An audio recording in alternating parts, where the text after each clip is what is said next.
All right. Hello, everybody. Hope you had a great new year. I'm Chief Meteorologist Mike Iscovitz from Fox 26. Today, in the very short term, we have some thunderstorms that are going to be occurring across the Houston area and across eastern half of Texas, along with Louisiana, Arkansas, and some other spots through the day today and tonight. So that, I guess, is going to be job one, for us, obviously, in the short term. But I also want to talk a little bit about some of the highlights from the year 2022 in local weather. Now that we're in 2023, talk a little bit of Texans, because that's the talk of the town, them being, 2-13-1, and having not won a game at home at NRG Stadium this whole year. So let's go ahead and begin. I want to talk about what could be happening later on. Well, actually, if you're watching this live, and it could be happening right now, or at least coming up over the next few hours. So let me go ahead and share my screen here and just show you what I am looking at. So here we go. So here's me in a little box. And so the Storm Prediction Center, so that's the National Weather Service, NOAA. And what is behind me? They're showing driving video. Oh, that's torrential rain in Northern California. We could talk about that too. Same system that's bringing a snowstorm to the Midwest today and to the Central Plains today, and also tied in with the same system bringing us a severe thunderstorm risk. So right in the middle of your screen, you have ENH, which is enhanced. And that is if one is like the lower end of a severe thunderstorm risk, but still not zero, a concern. And 5 would be something that only gets forecasted maybe once a year, every couple of years.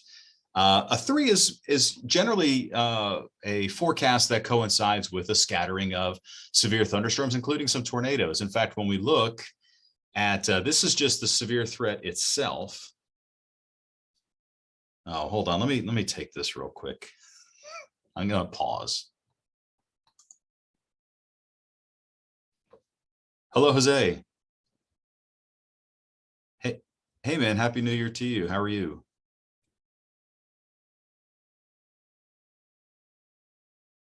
Oh, uh-huh.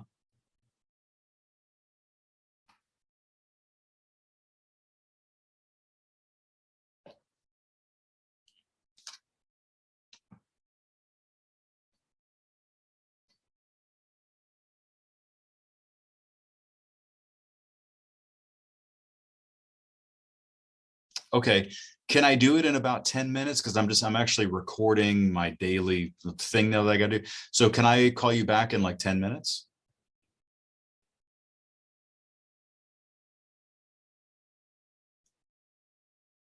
Okay. Thanks, man. Talk to you in a little bit. Okay, bye. All right. Sorry. It's one of those chief meteorologist things, so there's always something. Okay, so this is the severe risk area. This is specifically the tornado risk area. So it does not look favorable that we're going to see any sort of a significant tornado risk for Houston this afternoon. Not zero, though. It's not zero, and it would mostly be north of Interstate 10 is where we would have the highest chance for that. So the reason, we could take a look at this, one of the factors, so there's Texas there in the middle of your screen. And this is the NAM computer model, North American Mesoscale. And I want to just put this ahead in motion here. What you're going to see, that bright red that pops up, that is what you call the low level jet, or the LLJ.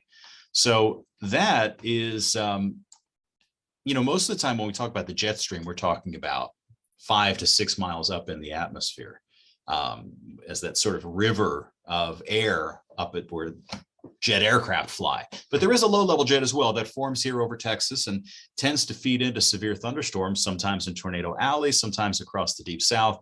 And in this case today, we're looking ahead at this afternoon, and the bright red colors were in that 50 to 60 knot range. So we're talking about 65 mile per hour winds 1 mile above the ground.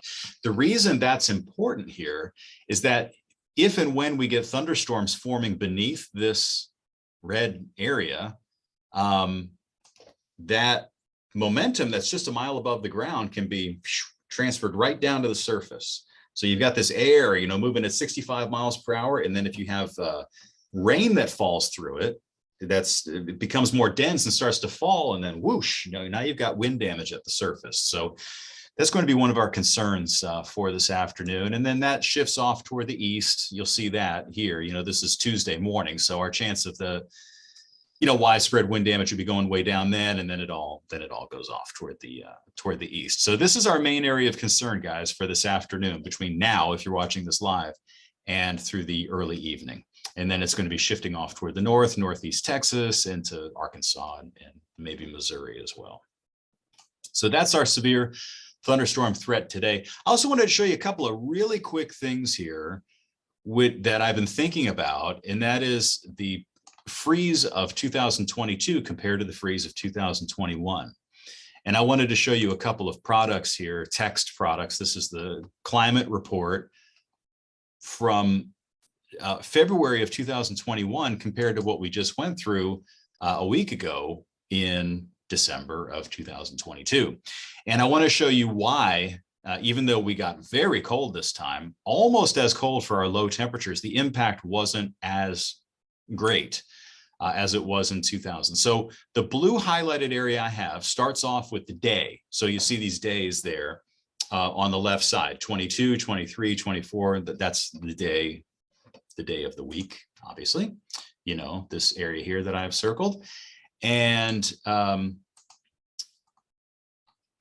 next to that, you will see numbers here that include the high temperature for the day and the low temperature for the day. So let's just pick the 23rd, for example, which is this blue line.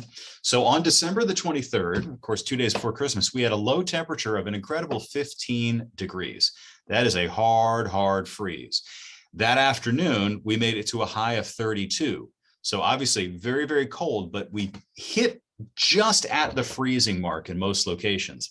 The next morning here, this blue line, we were down to 22 for a low temperature, but we made it to 43 for a high, which I know is still cold, but well above freezing. And then the next day, yes, we got all the way down to 26 degrees again for a low, which was cold, but then we got up to 50 in the afternoon.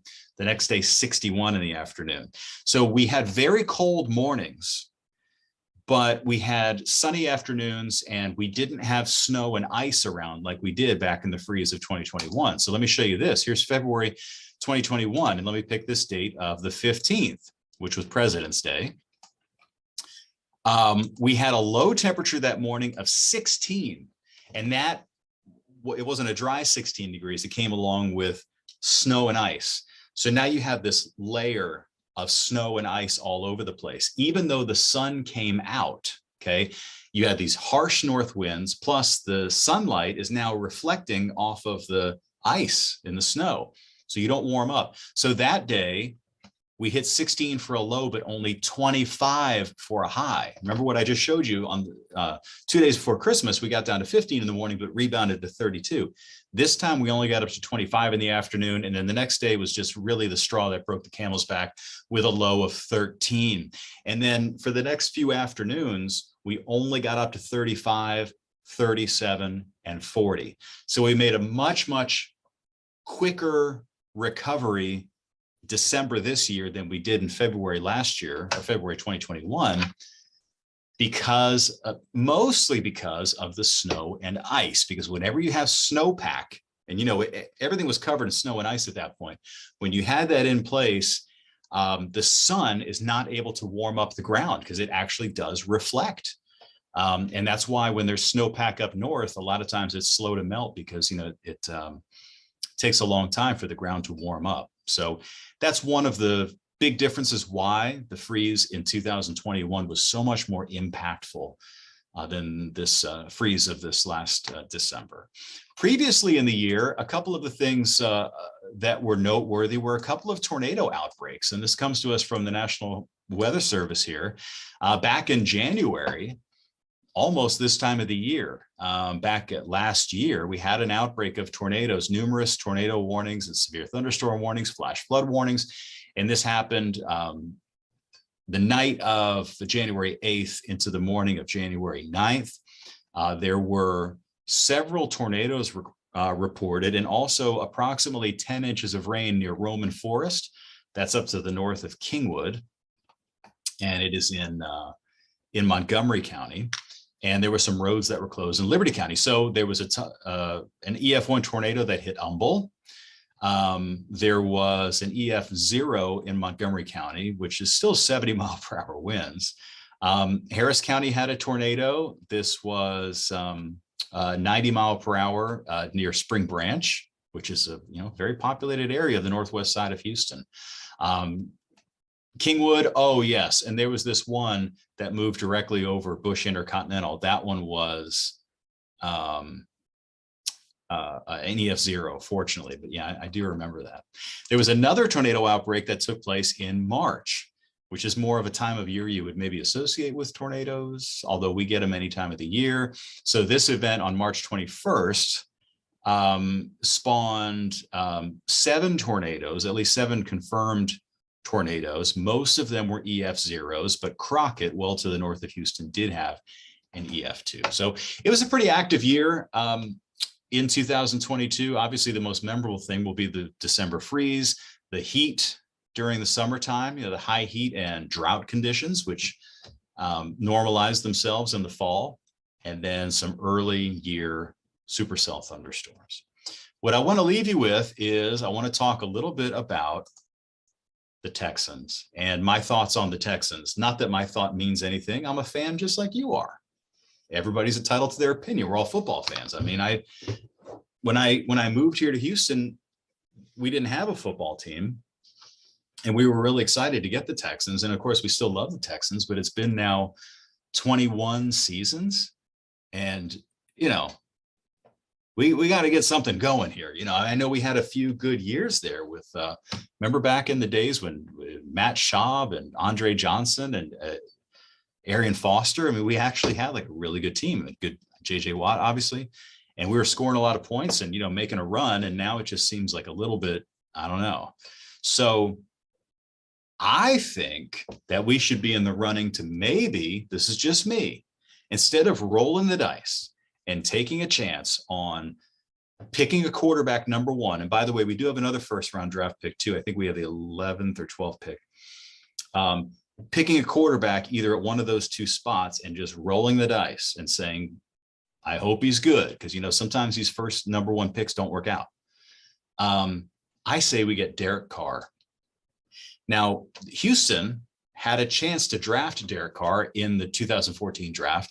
We didn't take him because his last name is Carr, and because for some reason people have something against David Carr. I don't know why. He was a good quarterback. He was on an expansion team. He got sacked 76 times in his rookie year. I mean, he had a hard time of it. And I don't really think it's, from my opinion, I don't really think it's fair that he's so maligned. I don't think he really did anything wrong. I think he did his best. And the fact that we didn't pick his brother just because he's David Carr's brother, I don't know. So anyway, Derek Carr actually really wanted to be a Houston Texan. He was very upset when he wasn't drafted by the Houston Texans. So I don't know if there's any bad blood. Maybe he wouldn't want to come here, but he's available because, well, he will be available probably because he's been benched on the Raiders. And I don't know all the ins and outs of the salary cap and all that stuff, but they're either going to trade him or cut him. But there's a lot of other teams that need a quarterback, a lot. I mean, gosh, Carolina and the Jets and maybe even the Tennessee Titans and so many, the Saints, so many teams need a quarterback right now. So anyway, and here's my wild card pick. This is my what if. Maybe we can get my man Jameis Winston to come here to play for the Houston Texans. That would be pretty cool. So I'm still rooting for him. I still think he has potential. So anyway, thanks for joining me on this Mondays with Mike. Download our Fox 26 weather app. Head to the App Store, search Fox 26 weather for that, because if there are any alerts, watches, or warnings for your area today, it will alert you to that. And we may have some, especially north of I-10, I think, for late in the day today. So thanks so much for joining me. I hope you had a good new year, and I'll talk to you again soon.